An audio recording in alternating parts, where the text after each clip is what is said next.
Welcome to Let's Talk with me, Sally Lockwood, my weekly show where we do a deep dive into one of the big global news stories of the week, speaking to real people behind the headlines. And this week we're going to be talking Ukraine, not just because it's back in Donald Trump's focus with that announcement that he's going to be sending all these weapons to NATO, and he's given Russia a 50-day deadline to agree to come back to the table for peace talks.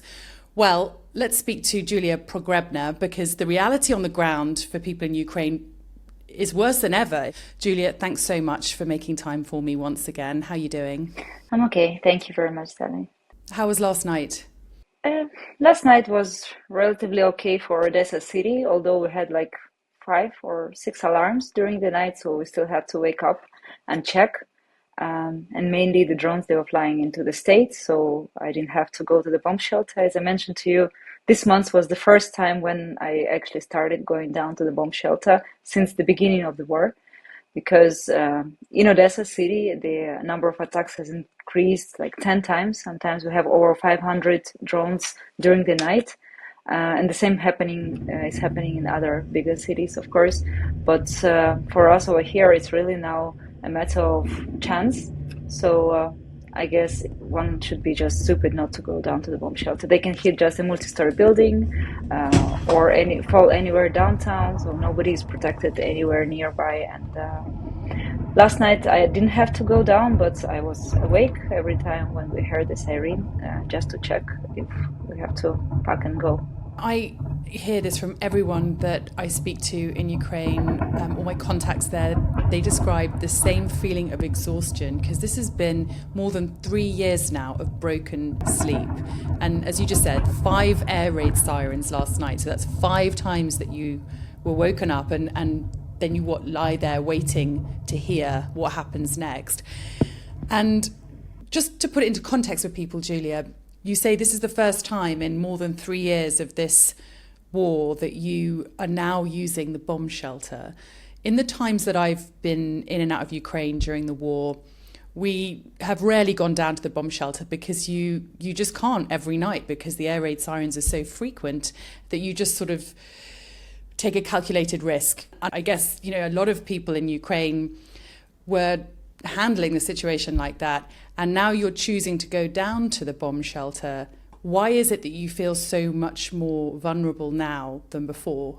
I guess in a way we're all very tired, although nevertheless we still have to wake up and go down now, because the number of attacks for the last couple of months has been so drastically and so very much into our eyes. Now it's not the people that we know that lost someone, it's us that are losing someone. And just last month we had an attack just in the middle of a very new, very beautiful multi-story building where one of our staff lives, the young gentleman Victor. He's 21, and he lived on the 14th floor, and the Shahed hit 13th floor. So thank goodness he's okay, but the people below him not. Or just a few days before that, we had an attack in another also multi-story building where the couple died. And this was the mom of a friend of my friend. So we know these people now, and every time this happens anymore, you can't just think like, okay, I will not go down, nothing will happen to me, it just flies somewhere. No, this can really hit the building. But unfortunately for the downtown, people don't have access to the bomb shelters. They have to walk like 10 minutes around, so it makes it even more stressful for them. For people with children, that's another story. When I go because our bomb shelter in my house, it's like a parking lot, so you'll see people sitting in the cars waiting or next to them with the children, with the child's bed, just there almost. They set up like a small nursery there that when they go down, they just bring the child back to sleep. And sometimes now I feel in Odessa even more unsafe than in the front lines where we work, because in the front line, we know the places where the air bombs or rockets can hit, but it doesn't happen this randomly, that out of nowhere, like in Odessa, it will just hit your building. So the sound has changed. It's now really like reactive bike, I would say, and you can hear when it flies, and you just think it's just going to hit the house. That's the psychologically, that's the tension and the fear that we have, because it's terrorizing your mind so much. I heard this from someone else in Kyiv yesterday. They were saying to me that these Shahed drones, which are being sent in to Ukraine from Russia every night, up to 1,000 at a time, are just terrorising civilians and demoralising civilians. They were the words that he used. Just explain why they are instilling so much fear. Even from my own experience, I was never really minding these things, because the experience of working in the front lines and my previous experience in life was, you just go with it, you have your precautions and you go. But even now, here I realize that even for me, it became like a lot. One is just checking the news all the time to see what's flying there, because you just, not even the fear of death, but I think is this first of all, sleep deprivation also, because we are not very okay for a long time.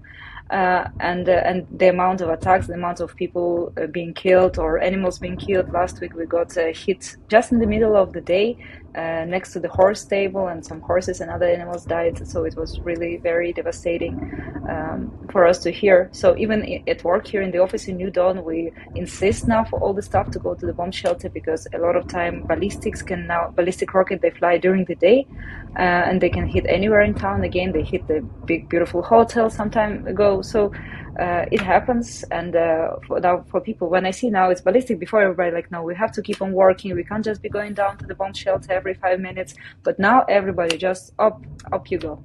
And this is during the daytime as well, you're having to go down Yeah. there. So paint the picture, you're at your desk, you hear an air raid siren, and that's it, everyone goes. We hear the air raid sound, and then we check on Telegram, the group chats, and if we see it's ballistics, it's 2 minutes. So we just quickly pack and go. If it's Shaheds, we can continue working and checking. And explain what the sound of the Shahed drones does to you at night, because you can hear them coming, right? Oh, it's terrible. The last few months was like never before. Before also we know it, and we call them here like mopeds. It's like a little scooter bike in Ukrainian.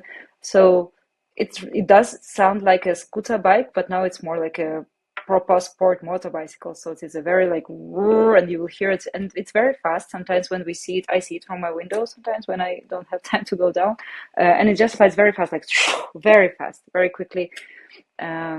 And before, I guess maybe we had more air defense, so we heard air defense shellings back to the Shaheds, and now it's less, so more chances for it to hit. I think people also don't feel that secure anymore because of lack of air defense systems, so now it's more with the handguns. Julia, you and I have known each other for more than 3 years now, since the beginning of the war. We were first in touch when I heard about you and the work you were doing, looking after people who'd lost everything on the front line, looking after children who'd lost their parents, and you set up this NGO, New Dawn, and you've been working every day since. More than 3 years on, we're getting close to 3.5 years on now, the situation feels like it's getting worse, not better. Is that how you feel? Is that the perception among Ukrainians? Unfortunately, yes. The perception is that we don't know where does this all lead us. Is it the war till the last Ukrainian person, or until the last Ukrainian person dies from bomb attack? Because in early January, we all had hope. Okay, some news have come from international society and things are going to change one way or another. But with each month, nothing changes. So much talks and escalation, I would call it like that here, with the military activities, with the attacks. So people just don't know what to think anymore, because we just, of course, keep on working, keep on standing strong and together. I would say morale is still very high, but the understanding of where does it lead us, so nobody trusts anymore any news, any big promises, or even a few days ago I said, oh, there's going to be a big announcement on TV, and everybody like, we won't even watch it, because there is no trust that anything is going to change. So people just know that they have to rely on themselves, and of course on a huge number of just normal people that care, our partners, our friends, people like you. So that's really interesting, that reaction you just described to me to Donald Trump's announcement this week that he's going to send all these weapons to NATO to distribute to the battlefield, and how he's given this ultimatum to Vladimir Putin to join peace talks after 50 days. He's got a 50-day deadline, or there are going to be huge sanctions slapped not just on Russia, but on Russia's allies who buy Russian oil. What was the reaction in Ukraine to Donald Trump's announcement and his change in tone towards Vladimir Putin? I would say most of the people, they don't even follow much. Those who try to follow, they don't trust much is what's happening. And some I heard that like, oh, now we're going to have like hell over 50 days. That the number of attacks is going to increase. So people are actually a bit worried that with this kind of announcement, we are going to have more attacks and more terrible situations because of provoking the other side. But I didn't meet anyone who believes that it's going to be better. And is that how it's felt? It's a few days now since Donald Trump made that announcement. It's much the same. We also had this today, 2 or 3 times during the day already, air raid, and during the night, again, we didn't sleep. So in Kharkiv, probably, last night was very severely hit infrastructure and civilian buildings, so nothing much. You sound tired. How are you doing after all these years of war and the fact that you work tirelessly looking after all these people who need help? How are you doing? That must take its toll on you. I'm just grateful that there are still so many people who support us. We have a lot of partners, international organizations, and our team is very strong. Although they've been going on through their own personal things, of course, like every Ukrainian now, but somehow I still feel supported. What choice do I have, right? I don't want to leave Ukraine ever. My parents are here. My brother is here that cannot leave Ukraine. So my loved ones are, and what's the point just leaving because I'm tired?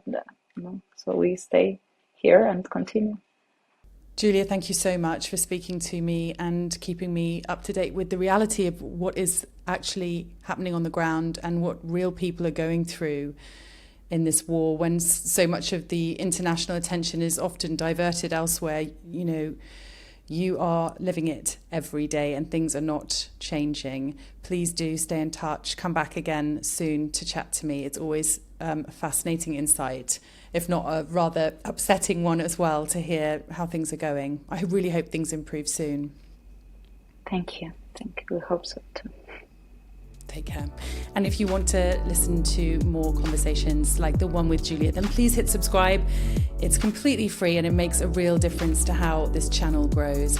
If you've enjoyed the episode, please share it with your friends, hit like, leave a comment, and let me know what you'd like to hear more of, and we can look into that for one of our future episodes. Thanks for your support. See you next week.